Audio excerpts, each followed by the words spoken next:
There's an old Buddhist parable that tells a story of a young woman who gives birth to a beautiful baby girl. But after only a few weeks, the child dies and the woman is distraught. She wraps the child's body in linen, and then she wraps that body to her room, and she goes in search of someone, of anyone who could help resuscitate her child. She goes to faith healers and witch doctors, and she talks to the tribal elders, but nobody can help. Finally, one of the elders says, "No, it's rumored that high up in the mountains, away from everyone, there's a holy man who is so close to the divine, he can even raise the dead." Now, perhaps this is a myth, or maybe he's long since dead, but there's no one here who can help you.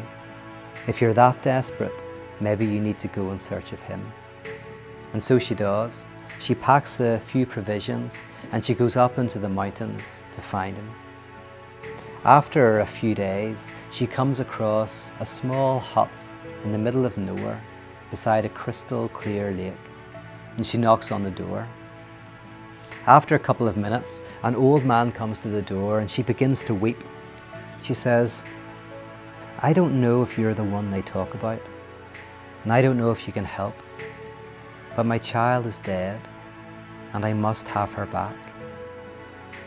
Well, the old man takes pity on her and he says, I am the one you're looking for and I can help, but I need to concoct a potion, and the potion requires ingredients, and one of those ingredients is a handful of mustard seeds taken from a home that has not been touched by the black sun of suffering that has scorched your life.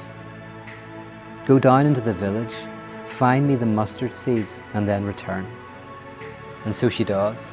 She goes down to the village and she goes from house to house, but she cannot find one family that has not been touched by suffering, death, and loss.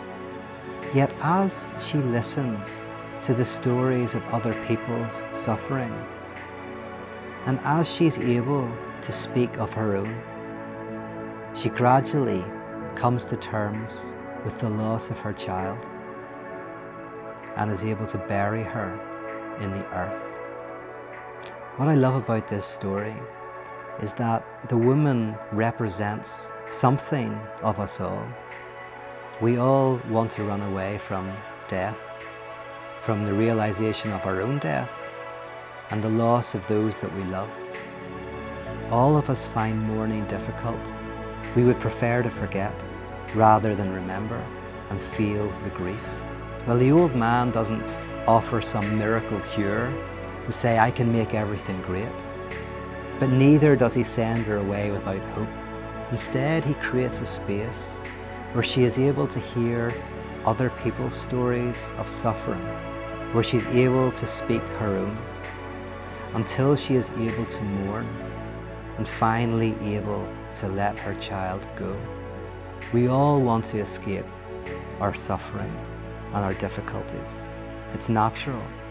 But if we want to find freedom and love and joy and a new life, we need to learn how to speak those things, how to testify to those parts of our lives.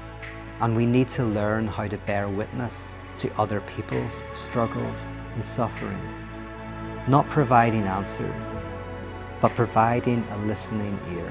And as we do that, we can learn what it might be to truly live before we die.